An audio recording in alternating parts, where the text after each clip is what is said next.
Shalom, shalom encore, peuple de Dieu. Je suis encore dans la joie d'être devant vous. Soyez le bienvenu ce soir encore à notre programme Victoire Totale. Et nous sommes dans la joie d'être devant vous. Comme je l'ai toujours dit, pour moi c'est un grand privilège que Dieu me donne d'être devant vous pour partager la parole de Dieu. Et je tiens à saluer comme d'habitude tous les amis qui sont en Afrique. Je vous dis shalom. Je dis shalom à ceux-là qui sont en Asie. Shalom à ceux-là qui sont en Amérique. Shalom à ceux-là qui sont en Océanie. Et je n'oublierai pas ceux-là qui sont de l'Europe, de la France. Je vous aime beaucoup de l'amour du Seigneur. Merci pour l'Église Corps de Christ. Je tiens à remercier tous les amis, collègues, serviteurs de Dieu qui nous soutiennent, le peuple de Dieu. Merci beaucoup pour vos encouragements. Merci pour ceux-là qui nous appellent de près ou de loin, qui sont bénis par notre programme et les enseignements que nous sommes en train d'apporter, qui sont d'une grande bénédiction pour votre vie. Commencez déjà à partager cette vidéo, cette émission maintenant. Commencez déjà à partager cela à vos amis pour qu'ils puissent être bénis avec vous ce soir. Parce qu'aujourd'hui encore, nous allons monter dans la profondeur de la parole de Dieu avec une grande bénédiction. Que Dieu vous bénisse. Commencez déjà à partager cela et après, prenez déjà votre Bible avec vous. Bon, même si là où vous êtes, vous n'avez pas votre Bible, peut-être dans la voiture, vous vous êtes arrêté, peut-être vous êtes quelque part. C'est le moment encore de la bénédiction. N'oubliez jamais ça. Celui qui est né de Dieu triomphe de ce monde. Et la victoire qui triomphe de ce monde, c'est votre foi. Que Dieu vous bénisse. Et je salue tout le peuple de Dieu du Centre international des miracles. Shalom à vous. Que Dieu vous bénisse encore en ce moment. Chers amis, aujourd'hui, j'aimerais encore continuer le message que j'ai commencé le samedi passé. Nous sommes en train de développer une série d'enseignements sur l'identité chrétienne. J'avais parlé de la crise d'identité qui était une bénédiction magnifique pour tous ceux-là qui ont suivi le programme et qui continuent à suivre nos émissions. Le samedi passé, j'avais parlé sur la justice de Dieu avec pour thème non coupable. Aujourd'hui, je vais continuer sur ce thème et puis clôturer cela pour nous permettre de prendre l'envol sur notre identité. Pourquoi je préférais revenir encore sur le thème non coupable ? Parce que tout simplement, je réalisais que la base de toute chose, c'est la justice. La justice est comme l'aéroport, où votre avion de l'identité fait son taxi pour prendre l'envol. Quand vous ne maîtrisez pas la notion de la justification, quand vous ne maîtrisez pas comment vous avez été rendu juste devant Dieu, il vous sera difficile de vous placer sur le terrain de l'identité de celui que vous êtes réellement. Mon combat, c'est de combattre l'ignorance au milieu de nous. La plus grande maladie de la chrétienté, c'est la crise d'identité. Ne pas savoir ce que vous êtes, ce que Jésus a fait de vous. Je le répète, et je le répéterai toujours, c'est l'arme la plus efficace que le diable utilise aujourd'hui pour combattre les chrétiens. C'est pour cela, aujourd'hui encore, les enseignements sur les démons, les enseignements sur la sorcellerie, toutes ces choses continuent à dominer encore dans le milieu chrétien. Et pourtant, on devait normalement entrer en profondeur et aller à autre chose, sans négliger cela, parce que la Bible en parle. Mais je pense qu'aujourd'hui, nous passons plus de temps à parler du royaume des ténèbres, à parler des œuvres maléfiques, à parler de Satan, à parler des démons, à parler de toutes ces choses Au lieu de parler du royaume de Dieu, au lieu de parler de notre identité, de notre mission sur la terre.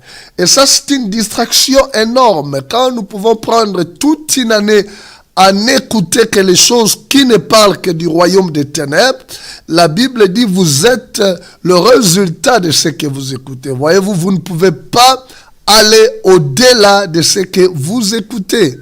Tout ce que vous écoutez influence votre vie, influence votre foi ou votre croyance.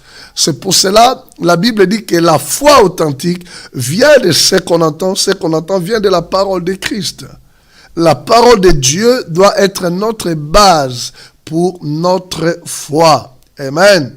Bien, j'aimerais que nous puissions prendre encore nos Bibles dans les livres des Romains, les textes de base de notre enseignement que nous avions commencé depuis le samedi passé. Romains chapitre 8, nous sommes au verset 33 plutôt.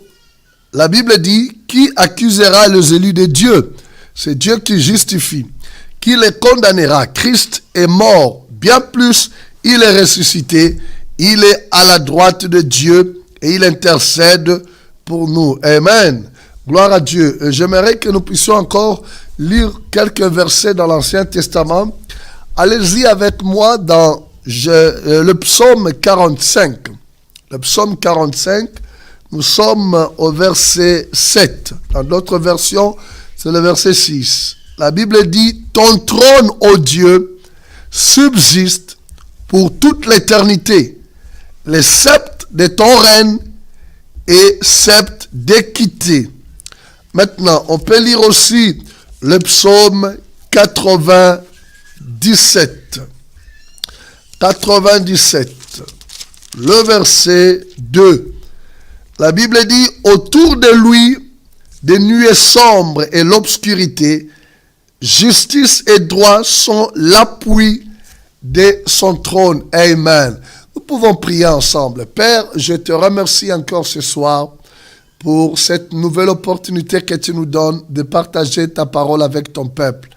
Merci parce que tu rends l'esprit de ton peuple enseignable. Merci parce que tout ce qui n'est pas de toi est complètement loin. Ce qui vient pour voler la sémence de la parole de Dieu dans le cœur de ton peuple est loin au nom de Jésus. Merci pour l'autorité de ta parole.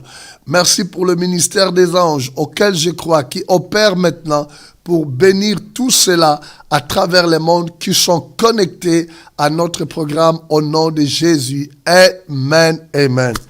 Gloire soit rendue à Dieu. Nous sommes en train de continuer à parler de notre thème non coupable. Nous avions démontré à la lumière de la parole de Dieu que tous les hommes sont des pécheurs devant Dieu et que nul ne peut être sauvé par les œuvres, ses propres œuvres ou par les œuvres de la loi. Je vous avais conseillé de méditer et de lire l'épître de Paul aux Romains où Paul fait l'exposé de la justice de Dieu. La compréhension de la justice de Dieu est fondamentale pour le fonctionnement dans l'autorité en tant qu'enfant de Dieu. La Bible dit dans le psaume que nous venons de lire que le trône de Dieu prend pour appui la justice et la droiture. Dans le verset, dans le psaume 45, on parle du sceptre. Le sceptre, c'est quoi? C'est tout simplement les bâtons d'autorité. Voyez-vous, Dieu exerce son autorité. Son règne est fondé sur sa justice. Le règne de Dieu n'est pas fondé sur la grâce. La grâce est le moyen par lequel Dieu nous sauve. Dieu nous justifie par sa grâce, voyez-vous. Mais Dieu règne par sa justice. Il règne par sa justice. Si Dieu lui-même règne par sa justice, nous, ses enfants, nous ne pouvons jamais régner si nous ne prenons pas la justice comme appui, comme base. C'est pour cela que j'avais dit dans l'introduction que la justice est comme l'aéroport où l'avion fait son taxi avant de prendre l'envol. Ma prière est que, bien-aimé, pendant tout ce temps que je me mets à t'enseigner sur la justice, que tu comprennes ça correctement. Parce que si tu comprends la base sur laquelle Dieu t'a sauvé et quelles sont les implications ou les avantages de cette justice dans ta vie, c'est ce qui te permettra maintenant d'évoluer dans ce qu'on appelle l'identité chrétienne. Voilà pourquoi je t'avais dit que le diable ne peut pas aimer ce type d'enseignement. Le diable ne peut pas aimer ça. Le diable ne peut pas aimer cette émission. Il ne peut jamais aimer le message que je suis en train de vous apporter. Parce qu'il sait que je suis en train de vous éclairer. Je suis en train de t'apprendre, comme le dit un adage chinois, je t'apprends à pécher. Au lieu de te donner à tout moment tout ce qui est le poisson. Mais je t'apprends toi-même à pêcher. Parce que le jour où je ne serai pas là, tu sauras aller dans un fleuve, dans une rivière, pêcher. Donc, si tu ne maîtrises pas la justice de Dieu, si tu ne comprends pas comment tu as été sauvé, comment tu as été justifié, tu ne comprendras jamais la notion de l'identité chrétienne. C'est pour cela, même les apôtres, l'apôtre Paul a passé, quand vous lisez les épîtres de Paul, vous verrez que le combat de Paul était de démontrer clairement, particulièrement à ses compatriotes, les juifs qui étaient encore sous, les juifs orthodoxes, qui respectaient encore la loi de Moïse, ou les juifs chrétiens qui avaient reçu Jésus comme Seigneur et Sauveur, qui combattaient encore les chrétiens d'origine païenne qui avaient reçu Jésus en les exigeant de pratiquer encore la loi de Moïse pour confirmer leur salut. Mais cela a été démontré en acte, dans les actes des apôtres chapitre 15, au premier concile de l'Église, que le salut est par la grâce au moyen de la foi.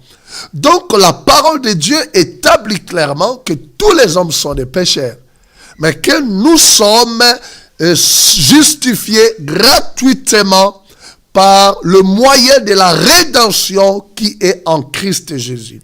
J'avais dit que la rédemption, c'est la délivrance par le paiement d'un prix. Jésus a payé les prix pour que toi tu sois sauvé. Jésus a rempli les conditions des exigences de la loi de Dieu ou de la justice de Dieu. Parce que la justice de Dieu dit, celui qui pêche, il mourra. La Bible dit, tous sont péchés, sont privés de la gloire de Dieu. Le salaire du péché, c'est la mort. Tu méritais de mourir. Je méritais de mourir. Nous méritions, nous tous, de mourir. Nous étions coupables par nature à cause de la désobéissance de Adam et Ève qui ont péché en désobéissant à Dieu. Puisqu'ils étaient le représentant de l'humanité, ce qui fait que toute leur descendance est née dans le péché. David dit, ma mère m'a conçu dans le péché. Nous naissons de pécheurs. Donc, selon la justice de Dieu, aucun d'entre nous peut être juste. La Bible dit, nul, il n'y a aucun juste devant Dieu. Nous tous, nous sommes des pécheurs. Pas un seul juste. Nous tous. Donc, puisque aucun être humain est juste devant Dieu, que nous tous, nous étions des pécheurs, personne ne pouvait accomplir la justice de Dieu par lui-même. La Bible dit, Jésus est venu, il se fait pécher à ta place. 2 Corinthiens chapitre 5, 21. La Bible dit que Jésus se fait pécher pour que toi et moi, nous devions justice de Dieu. C'est-à-dire, nous soyons déclarés justes. Et un homme qui est déclaré juste est une personne qui est considérée par Dieu comme non coupable. Pourquoi? Parce que tout simplement, il y a quelqu'un qui a satisfait aux exigences de la justice de Dieu. C'est toi qui méritais la condamnation. C'est moi qui méritais la condamnation. Mais puisque Jésus a pris ta place, puisque Jésus a pris ma place, il est mort à notre place, Dieu nous a acquittés, nous a déclarés non coupables. En d'autres termes, les non coupables qui étaient Jésus, parce qu'il n'a jamais connu le péché. Lui, il est juste. Il est devenu coupable pour que les coupables deviennent nos coupables. Toi et moi, nous étions coupables. Lui, il était non coupable. Il a pris ta place, il a pris ma place pour que toi et moi, nous deviennons de non coupables, c'est-à-dire justifiés par Dieu.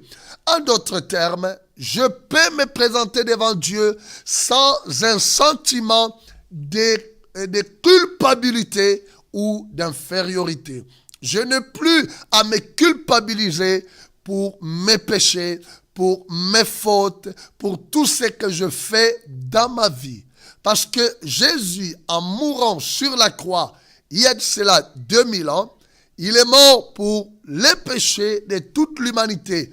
Le péché passé, le péché présent, le péché futur. Donc, selon la justice de Dieu, les problèmes du péché de l'humanité a été résolu par Jésus. Si par Adam, l'humanité tout entière est considérée comme étant péchère devant Dieu, par le sacrifice, la mort de Jésus-Christ, l'humanité peut être justifiée devant Dieu par l'obéissance de Christ. C'est pour cela, si tu n'as jamais reçu Jésus dans ta vie, je te donne les conseils ce soir de donner ta vie à Jésus. Peu importe le péché que tu as commis dans ta vie, peu importe ta vie actuelle, ta vie passée, peu importe l'image que le monde peut avoir sur toi, peu importe ce que les gens pensent de toi, mais le Dieu de la Bible est un Dieu d'amour. Il ouvre grandement ses bras et il t'attend. Il t'attend, bien-aimé dans le Seigneur, il y a encore une place pour toi, pour expérimenter la justice de Dieu. Quand Dieu te déclare juste, il te déclare non coupable. Il te considère comme quelqu'un qui n'a jamais péché. Il te considère comme quelqu'un qui n'a jamais fait d'erreur. Il ne se rappellera plus jamais de tes fautes. Il ne se rappellera plus jamais de tes péchés. Il dit dans sa parole, voici l'alliance que je ferai avec eux. Je ne me rappellerai plus, je ne me souviendrai plus de leurs fautes. Quelque part, il dit, ainsi, de la même façon, l'Orient et l'Occident sont séparés. Ainsi, je séparerai de vous vos péchés. Bien-aimé dans le Seigneur, si tu t'es humilié devant Dieu en lui demandant pardon pour tous tes péchés, si tu as donné ta vie à Jésus, la Bible dit qu'il est fidèle et juste pour nous pardonner et nous purifier de tout péché. C'est que le sang des animaux ne pouvait pas faire autrefois dans l'ancienne alliance, parce que là, la Bible dit que le sang des animaux ne faisait que couvrir le péché. Mais par contre, le sang de Jésus ôte le péché et purifie notre conscience de tout essuyer du péché dans notre vie. Quand tu as Christ dans ta vie, Dieu te considère comme un homme juste. Arrête de te voir comme un pécheur. Arrête de te considérer comme un pauvre pécheur. Vois-toi comme Dieu te voit. Dieu te dit que tu es juste devant lui. Tu es devenu juste, non pas à cause de tes œuvres, mais parce que Jésus a payé le prix. Parce que Jésus a pris ta place sur la croix. Tu méritais bien sûr, mais Dieu dit que ma justice a été accomplie. Le prix a été payé. Qui a payé le prix? C'est Jésus. Et il ne l'a pas payé avec n'importe quoi, ni par de l'or, ni par de l'argent, mais il l'a payé par son propre sang. Et la Bible dit que ce sang-là est sans tache ni défaut, un sang parfait. Tu n'es pas sauvé devant Dieu parce que tu gênes beaucoup. Tu n'es pas justifié devant Dieu parce que tu es un grand homme de prière, parce que tu vas à l'église, parce que tu lis la Bible. Toutes ces choses ne sont que des œuvres que nous pouvons pratiquer après être justifiés par Dieu. Mais bibliquement parlant, nous sommes déclarés justes quand nous croyons en Jésus, quand nous recevons Jésus comme Seigneur et Sauveur. La justice de Dieu nous est imputée et versée dans notre compte gratuitement parce que nous avons crié à Dieu. Et la Bible dit que quand Dieu te justifie, personne ne peut te condamner ou t'accuser. Aucune personne ne peut t'accuser. Ni le diable, ni qui que ce soit. Et pour cela, c'est vraiment sur ce point encore que j'aimerais insister. Parce que toute la semaine, j'étais en train de méditer encore sur ce message non coupable. Et le Seigneur était en train d'insister dans mon cœur que je devais parler encore de ça. Moi, je crois que les écailles sont en train de tomber dans ta vie. Parce que à partir de samedi prochain, je monterai avec toi dans l'avion de ton identité. Tu prendras l'envol dans une autre dimension. Et c'est ce qui fait peur au diable. C'est ce qui fait peur aux sorciers de ta famille. À tous ceux-là qui te combattent. Tous ceux-là qui veulent te maintenir dans une domination et contrôle. Nul n'a le pouvoir de t'accuser. Nul n'a le pouvoir de te condamner parce que tu as donné ta vie à Jésus, parce qu'il a payé le prix à ta place. Dis avec moi, le prix a été payé. Dis-le très fort. Dis-le très fort, le prix a été payé par la mort de Jésus-Christ. Amen. Que Dieu te bénisse. J'aime ta façon de me suivre. Que vraiment, mon Seigneur te bénisse parce que tu es attentif en écoutant encore mes enseignements. Non coupable. Je dis que tu es non coupable. Nul ne peut te condamner parce que Jésus t'a justifié. Va avec moi dans le livre d'Apocalypse, chapitre 12. Apocalypse, chapitre 12. On va lire quelque chose de magnifique sur les accusations ou sur l'accusateur, l'expert en accusation qui est le diable. Qu'est-ce que la Bible dit de lui dans ce texte? Apocalypse chapitre 12. La Bible dit ceci. Le verset 10. J'espère que tu as trouvé. Puis, j'ai entendu dans le ciel. Bon, on peut commencer par le verset 7. Ça nous permettra de comprendre bien le contexte. Alors, une bataille s'engagea dans le ciel. Michael et ses anges combattirent contre les dragons. Et celui-ci les combattit avec ses anges. Mais les dragons ne remporta pas la victoire et ne put maintenir leur position au ciel. Amen. Ça j'aime. Le diable n'a pas remporté la victoire au ciel.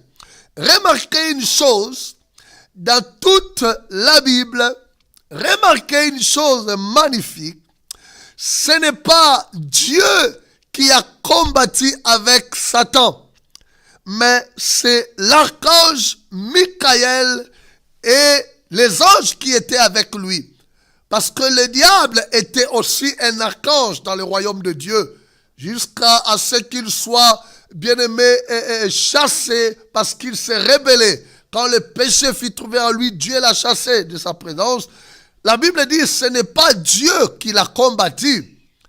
Dieu a laissé la responsabilité de combattre le diable par l'archange Michael. Ça, c'est quelque chose de magnifique pour le combat spirituel.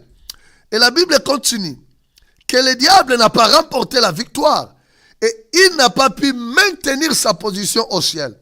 Il fut précipité, le grand dragon et le serpent ancien, qu'on appelle le diable et Satan, celui qui égare le monde entier. Celui qui égare le monde entier. Il fut précipité où? Sur la terre. Et ces gens furent précipités avec lui. Puis j'ai entendu le ciel. Dans le ciel, une voix puissante qui disait, maintenant, le temps du salut est arrivé. Lisez bien la parole de Dieu. Maintenant, le temps du salut est arrivé. Maintenant, notre Dieu a manifesté sa puissance et il a instauré son règne. Maintenant, son Messie a pris l'autorité en main. Quand est-ce que Jésus a pris l'autorité en main? C'est quand Jésus a est mort sur la croix, quand il a combattu le péché, quand il est mort pour le péché, quand il est ressuscité, quand il est monté au ciel, c'est en ce moment-là que la Bible dit, maintenant, le temps du salut est arrivé. Le temps du salut pour la terre. Il y a un jeu très important que vous devez comprendre ici. Le diable est précipité, ok? La Bible dit que le diable est précipité sur la terre. Mais en même temps, la Bible dit le temps du salut est arrivé. Pourquoi? Parce que le prix est payé. Parce que le sacrifice parfait est accompli. La Bible dit, par une seule offrande, Dieu nous a rendus parfaits à perpétuité. Quand Jésus est mort, c'est en ce moment-là que le temps du salut est libéré. Il a dit dans Luc chapitre 4, je suis venu proclamer une année de grâce. Une année de grâce. Jésus est venu proclamer le salut pour l'humanité. Le salut, c'est-à-dire la délivrance de la vie du péché. La délivrance des conséquences du péché. La délivrance de la puissance satanique. Le terme grec utilisé par le salut, c'est le terme sozo, qui signifie la délivrance, la prospérité, la guérison, toutes ces choses dans un paquet qu'on vous donne. Quand Jésus est mort sur la croix, la justification, tout est dans les sozo, dans le salut de Dieu. Mais tout commence d'abord par la justification. La justification est la base. Le temps du salut est arrivé. Le temps de la délivrance est arrivé. Le temps de la guérison, de la délivrance, de la bénédiction est arrivé. Le temps de l'autorité de Christ est arrivé. Car l'accusateur, celui, jour et nuit, les accusés devant Dieu, a été jeté hors du ciel. Il n'y a plus de place pour Satan dans la présence de Dieu. Ce n'est pas comme au temps où Job, au temps de Job.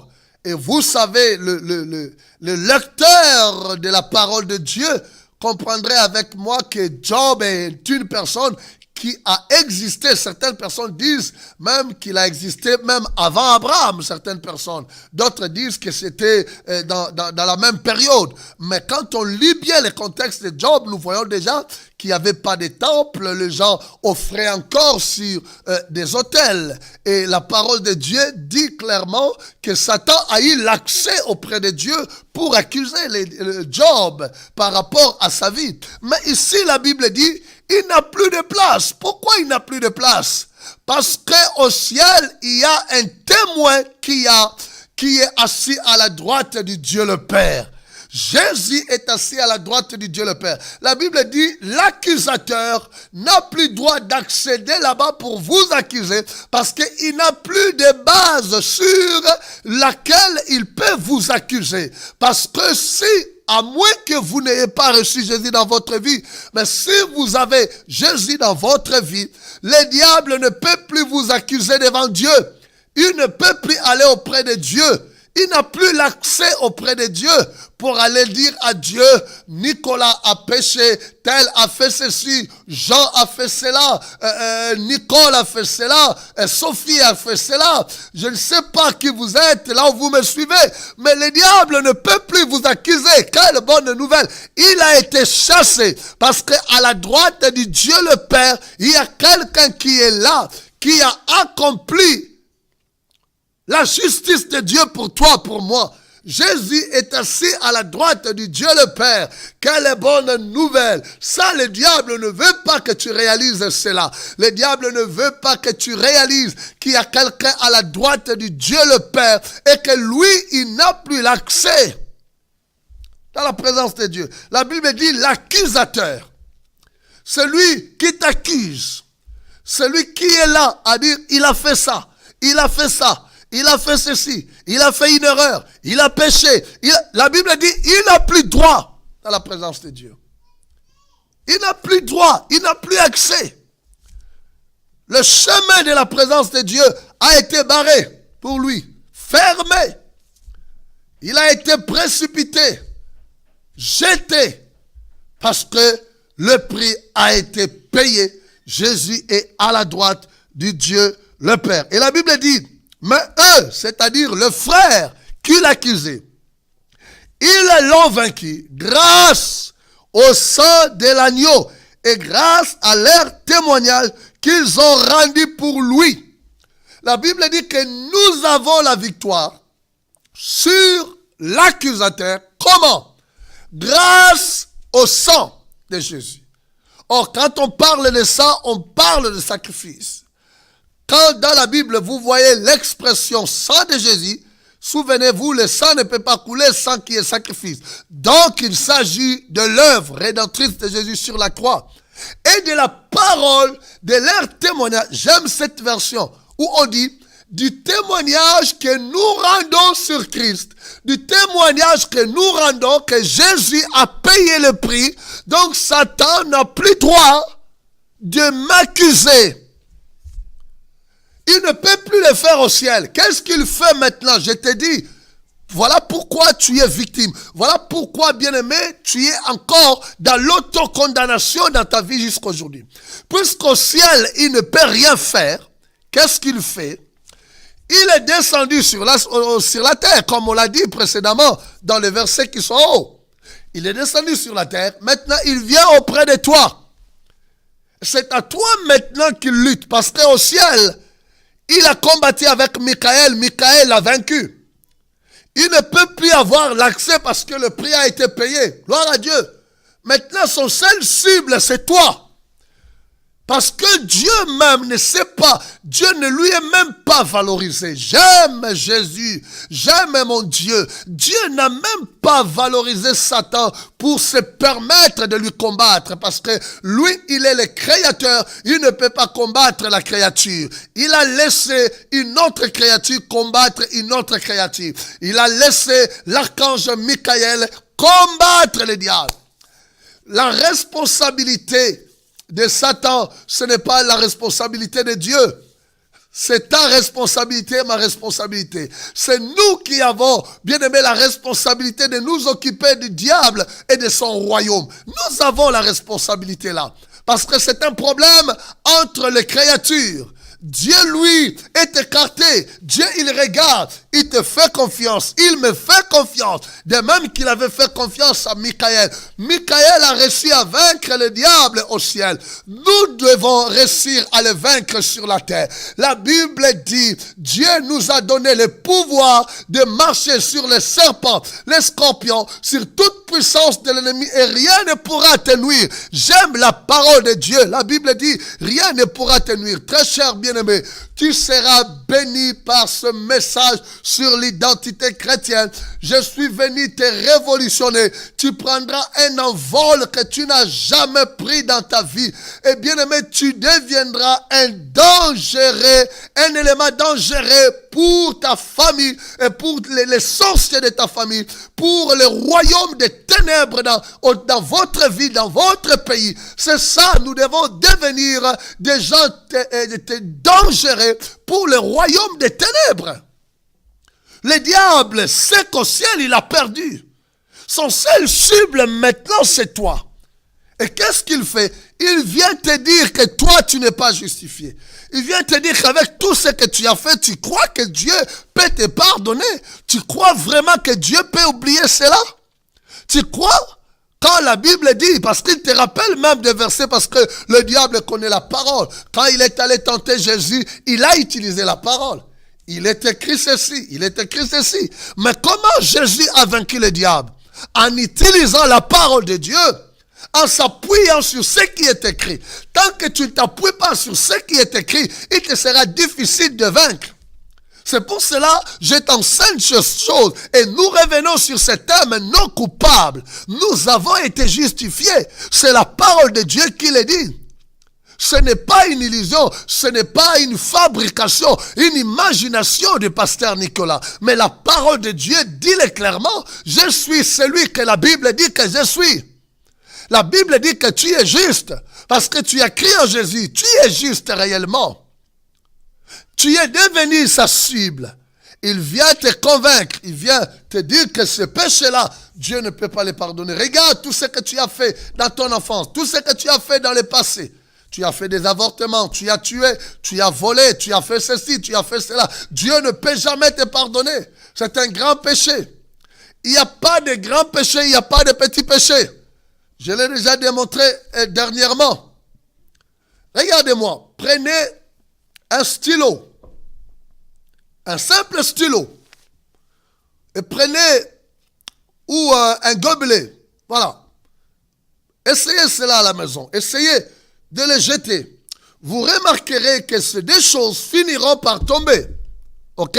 Parce qu'ils subissent ce qu'on appelle la loi de la pesanteur. Cette loi dit, toute masse jetée à la surface de la terre, dans l'espace, finira toujours par être attirée au centre de la terre. Donc qu'ils soient petits ou grands, ils finiront tous au sol. De la même façon, nous pouvons voir qu'il y a un grand péché, il y a un petit péché, mais la Bible dit tout péché conduit à la mort. Donc la loi du péché fonctionne comme la loi de la pesanteur. Peu importe tout ce que nous avions fait dans le passé, si c'est du mal dans la désobéissance, c'est un péché. Un péché restera un péché. Et un péché ne peut être résolu que si nous croyons en Jésus. Si nous demandons pardon à Dieu, c'est alors que nous recevons le pardon de Dieu. C'est alors que nous bénéficions de la puissance du sang de Jésus qui nous purifie de tout péché. Et le diable te condamne, le diable veut que tu réalises que tu es un pécheur, que Dieu ne t'a jamais pardonné. C'est pour cela que tu vis encore avec le sentiment de culpabilité, même pour des choses que tu as fait il y a de cela 10 ans, pour des choses que tu as fait il y a de cela 50 ans, il y a de cela 40 ans. Excusez-moi. Et tu te condamnes encore pour ces choses jusqu'à aujourd'hui. Et le diable en profite. Or, aussi longtemps que toi-même tu te verras toujours pécheur, aussi longtemps que toi-même tu seras toujours dans ces sentiments de culpabilité, il aura toujours un contrôle sur ta vie. Souvenez-vous, parce que le diable règne là où il y a le péché. Si la justice et le trône de Dieu se fonde sur la justice, le trône de Satan se fonde sur l'injustice, sur le péché, sur la désobéissance. Satan règne là où il y a le péché. Satan règne là où il y a le mal. Mais Dieu règne là où il y a la justice. La justice est l'appui du trône de Dieu. La justice est la fondation pour le trône de Dieu. Et pour le diable, c'est le contraire. Il veut te maintenir dans cette position.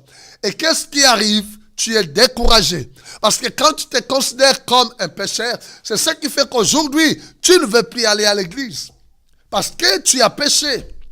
Parce que tout simplement, tu es dans le Seigneur, tu as commis des erreurs dans ta vie, et le diable te dit, regarde, toi qui te dis un enfant de Dieu, mais tu es en train de pécher, tu fais des erreurs, tu n'as plus droit, tu es abandonné, tu n'es plus un enfant de Dieu, tu es retourné dans le monde, Dieu ne te reconnaît plus, il t'accuse. Au ciel, il ne peut pas le faire. C'est vrai, tu as péché, c'est vrai, tu as fait des erreurs. Je ne t'encouragerai jamais de faire ça, de vivre dans le péché. La Bible dit, celui qui est né de Dieu ne pêche plus. C'est-à-dire, quand tu es sauvé, la nature de Dieu habite en toi et cette nature ne pêche pas. C'est ton âme qui te pousse à pécher. Mais regardez, avant que je retourne sur Apocalypse, allez-y avec moi dans 1 Jean, chapitre 1er. 1 Jean, chapitre 1er, l'épître de l'apôtre Jean, chapitre 1er. Que dit la parole de Dieu? La Bible dit le chapitre 2 plutôt. Le chapitre 1er, oui, le verset 8. Si nous prétendons n'être coupables d'aucun péché, nous vivons dans l'illusion et la vérité n'habite pas en nous. Si nous reconnaissons nos péchés, il est fidèle et juste et par conséquent, il nous gardera, il nous pardonnera nos péchés et nous purifiera de tout le mal que nous avons commis.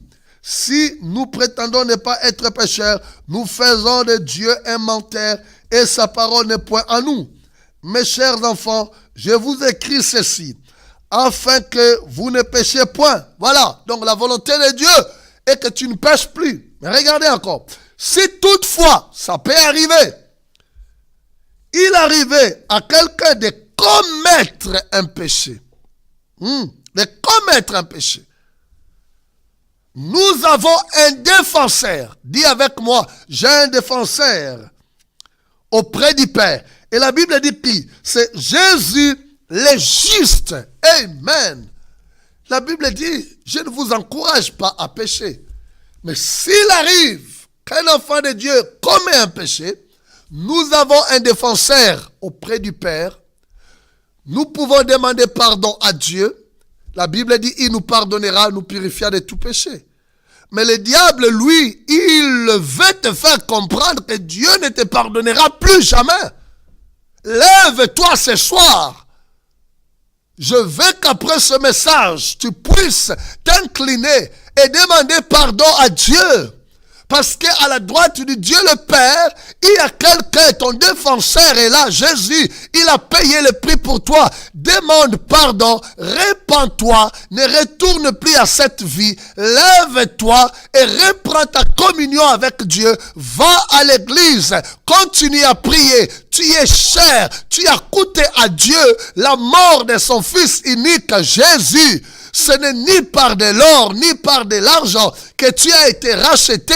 La Bible dit que tu as été déclaré non coupable parce que le juste se fait coupable à ta place, Jésus. Amen. Gloire à Dieu. Personne ne peut t'accuser au ciel. Mais il vient auprès de toi t'accuser. Et la Bible dit que tu l'as vaincu à cause du sang de l'agneau et du témoignage que tu rends sur ce que Jésus a accompli. Si le diable revient encore pour te dire que tu as fait cela, Dieu ne t'a pas pardonné, dis-lui que le prix a été payé. J'ai été déclaré juste, non coupable dans la justice de Dieu. Le défenseur, mon avocat, est auprès de Dieu, auprès du Père, où il intercède pour moi. Tu n'as plus droit de m'accuser. Et la Bible dit, si Dieu nous a justifiés dans Romains, qui peut nous condamner? Waouh, j'aime ça. La condamnation, c'est quoi? La condamnation, c'est quoi? Ce sont les conséquences de nos péchés. Quand nous péchons, il y a des conséquences. Quand le péché est entré dans le monde, le péché a entraîné des condamnations. La maladie est entrée dans le monde. La pauvreté est entrée dans le monde. La souffrance est entrée dans le monde.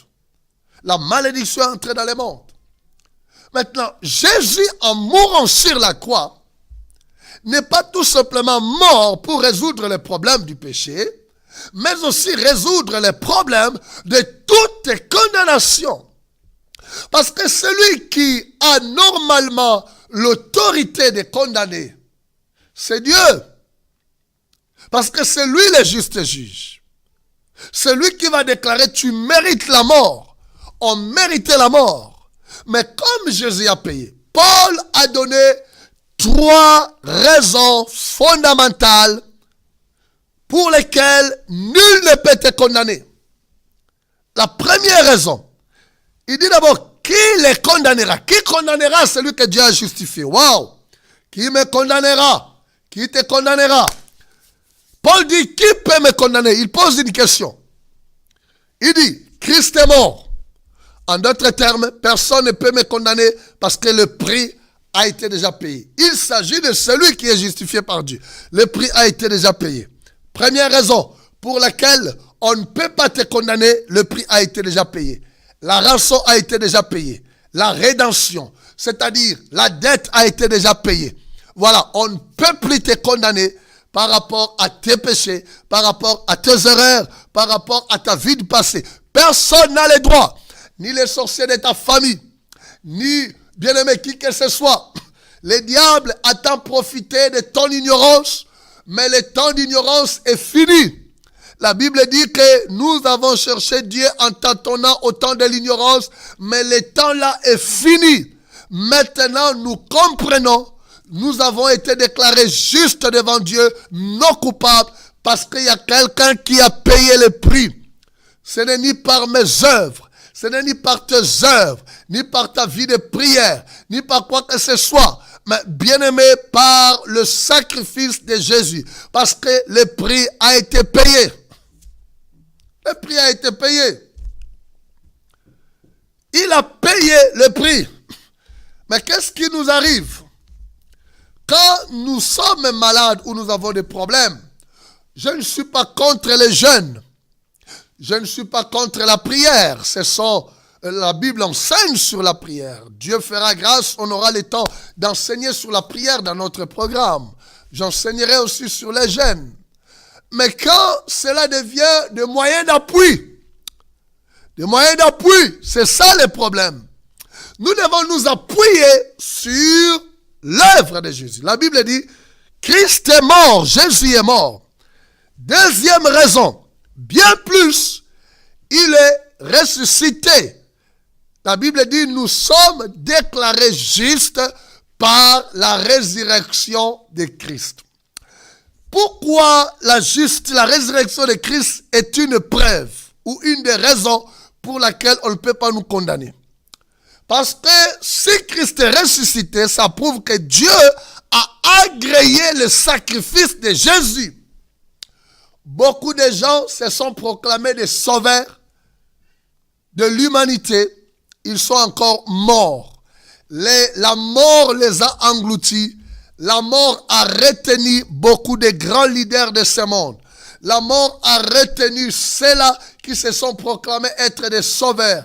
Ceux-là qui se sont proclamés être des messies, des leaders. Ils sont morts, leur tombeau existe encore. Oui, les tombeaux de tous ces gens-là existent. Mais le tombeau de Jésus est vide à Jérusalem.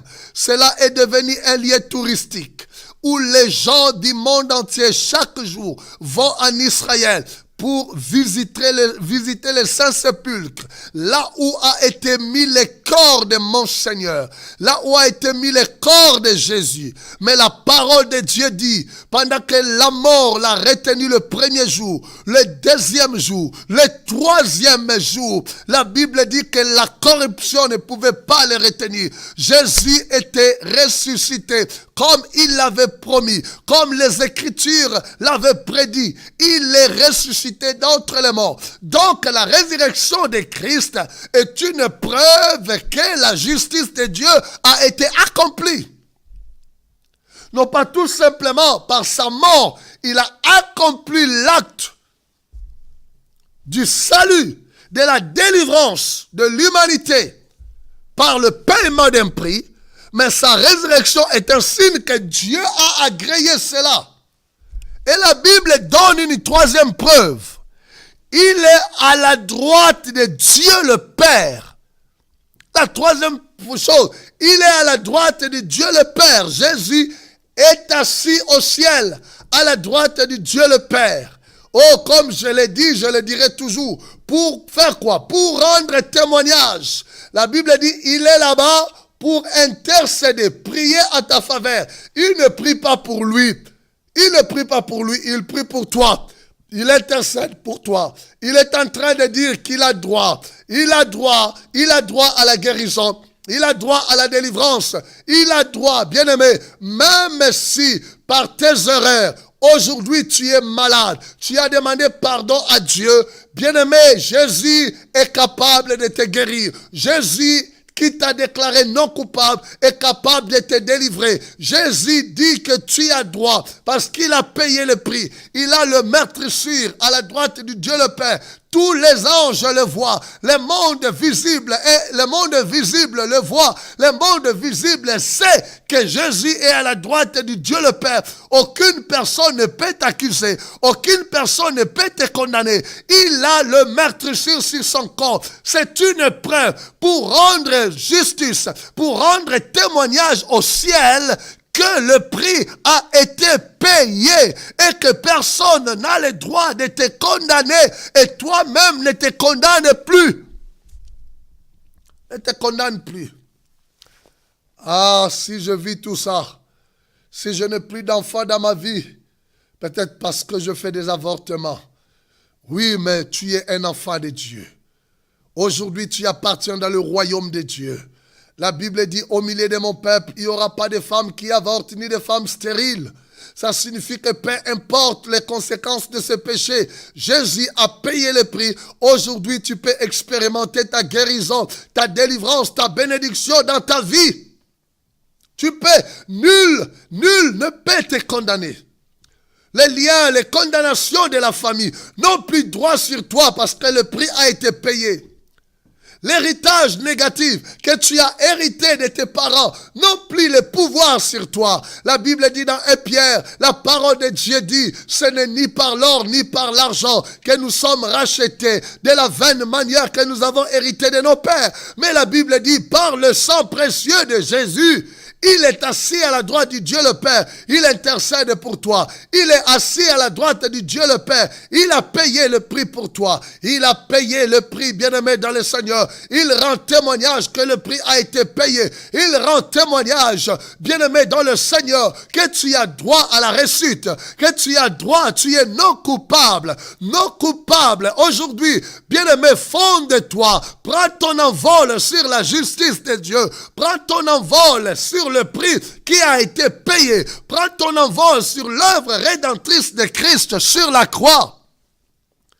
Quand, bien-aimé, tu comprends ces choses dans ta vie, tu pourras maintenant régner dans le domaine de l'identité spirituelle. Tu pourras comprendre qui tu es. C'est à partir de samedi prochain que je commencerai maintenant à développer qui tu es. Et bien-aimé, ça va changer ta manière de te voir. Ça va te révolutionner. Je sais déjà que ce soir, quelque chose est en train de se passer dans ta vie. Ne pleure pas, ma soeur. Ne pleure pas, mon frère. Oui, bien-aimé, Jésus a payé le prix pour toi. Aujourd'hui, pendant que je suis en train de parler, tu peux t'agenouiller là où tu es. Si tu es dans un endroit public ou dans la voiture, là où tu es, arrête-toi un peu, bien-aimé. Prends un endroit, arrête-toi un peu quelque part. Et je veux que tu pries avec moi. Toi, mon frère dans le Seigneur, qui est découragé, qui ne va plus à l'église, parce que tu dis, qui peut encore me recevoir? Les gens me regardent comme un pécheur. Oui, le regard des hommes n'est pas le regard de Dieu. La Bible dit, tu as un défenseur. Et la Bible donne le nom de ces défenseurs. C'est Jésus-Christ de Nazareth. Alléluia. Oui, les frères peuvent t'accuser. Les sœurs, le diable aussi peut les utiliser pour t'accuser. Mais tu as un défenseur. Si sur la terre, il n'y a personne qui peut te soutenir, tu as un défenseur qui t'a déclaré non coupable. Oui, tu es coupable aujourd'hui, tu as péché. Va auprès de celui qui est non coupable, qui s'est fait coupable pour toi. Il te donnera, bien-aimé, la justice. Il te donnera son innocence. Et Dieu t'acceptera encore dans sa présence. Ta communion avec Dieu sera restaurée encore. Voilà pourquoi le diable veut que tu restes dans ce sentiment de culpabilité. Pour que tu restes dans cette position. Il continuera à te dominer. Il continuera à détruire ta vie. Il continuera à t'humilier publiquement. Il veut faire de toi un homme qu'il a humilié publiquement. Voilà pourquoi ton entourage dit, mais lui qui est un chrétien, lui qui est ceci, regarde ce qu'il est en train de faire. Il accusera, il utilisera le monde pour t'accuser. Et quand toi, tu ne comprends pas ce que la Bible dit sur toi, tu restes figé chez toi à la maison sans rien faire. Lève-toi. Demande pardon à Dieu ce soir. Reviens dans ta communion avec Dieu. Le Seigneur Jésus a payé le prix. Il est à la droite du Dieu le Père, ton défenseur, qui t'a déclaré non coupable. Ne pêche plus. Ne retourne plus dans la vie du péché. Parce que la justice de Dieu t'a été donnée. Tu as été déclaré juste par Dieu. Alors marche dans une vie de sanctification, dans l'obéissance à la parole de Dieu. Alléluia. Gloire à Dieu. Merci. Je veux vraiment prier avec toi. Même toi qui n'as jamais donné ta vie à Jésus.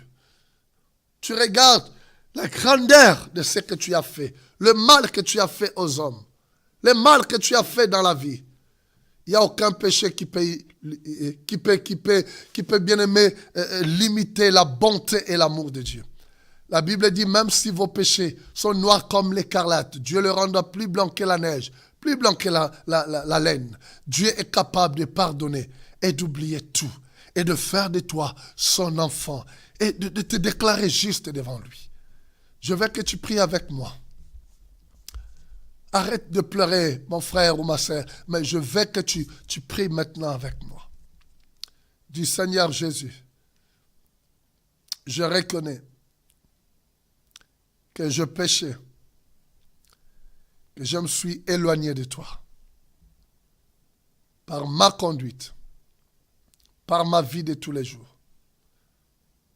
Je me répands de mes péchés et te demande pardon. Merci pour ton pardon, parce que le prix a été payé. Purifie-moi de tous ces péchés. Et merci pour la restauration dans ma relation avec toi. Au nom de Jésus. Amen. Je vais prier pour toi qui n'as jamais donné ta vie à Jésus. Répète avec moi. Seigneur Jésus, je reconnais que je suis un pécheur. Je te donne ma vie. Sauve-moi, Jésus. Je t'accepte comme mon Seigneur et mon Sauveur. Je crois que tu es ressuscité d'entre les morts pour ma justification. Amen. Je vais prier aujourd'hui pour vous et le Seigneur me met à cœur de prier pour les condamnations qui planaient sur vos vies. Je ne sais quelle condamnation, je ne sais quelle réclamation de ta famille qui planait sur ta vie, qui régnait encore sur ta vie à cause de ton ignorance. Le diable en a profité. Je vais prier pour ça parce que ces choses n'ont plus le droit de régner dans ta vie. Père, au nom puissant de Jésus, tu as payé le prix, tu es ressuscité, tu es monté au ciel, tu es assis à la droite du Dieu le Père. La Bible dit, personne ne peut condamner tes enfants, personne ne peut les accuser devant toi. Je m'élève contre toute condamnation qui planait, qui régnait dans leur vie. Des condamnations de maladies, de malédictions, de pauvreté, de réclamations sataniques soient brisées ce soir dans la vie de ton peuple au nom puissant de Jésus-Christ de Nazareth. Je te déclare libre de toute oppression satanique. Que toute mainmise satanique sur ta vie soit ôtée maintenant au nom de Jésus. Dis 3 fois Amen, Amen, Amen, Amen. Sois béni, très cher ami. Merci pour être attentif encore à notre programme. C'est vraiment pour moi une grande bénédiction quand je partage ce moment avec vous. Tu m'as donné vraiment le temps de t'enseigner la parole de Dieu. Je sais que cet enseignement te fait du bien. Voilà, reste accroché et partage ce programme à tes amis. C'est là, tes amis, partage-les pour qu'ils reçoivent la même bénédiction pour toi. Que toi plutôt. Le samedi prochain, il ne faut pas manquer à la même heure, 21h30. Là, nous allons prendre maintenant l'envol sur notre identité. Et je tiens à saluer tous ceux-là qui sont à travers le monde, les hommes de Dieu. Merci pour demain, pour des cultes magnifiques que vous allez passer dans la présence de Dieu. Merci pour la parole de Dieu, pleine d'onction, pleine de puissance dans la réunion de demain. Je vous aime beaucoup. Je salue tout le peuple de Dieu du Centre international du miracle. Nous nous retrouvons demain à 9h30 au Centre international de miracle. Nous sommes au 102 rue de la Convention à la Courneuve. C'est facile pour y arriver pour ceux-là qui sont en France. En Île-de-France, à partir de la gare du Nord, vous prenez le RER B, vous descendez à la gare de la Courneuve, Aubervilliers. De là, vous pouvez prendre le bus 249 qui va à la direction de Duny. Vous descendez au centre administratif. L'église sera à 2 pas de cela, la rue de la Convention, numéro 102. À partir de Saint-Denis, vous pouvez prendre le tram numéro 1. Vous descendez à l'hôtel de ville de la Courneuve. De même que si vous êtes à Bobigny ou à Noisy-le-Sec, vous prenez le tram 1 sur autoroute. Vous prenez à 86, vous prenez la sortie Saint-Denis-Courneuve. Ça va vous ramener à la rue de la Convention. Vous avez nos coordonnées.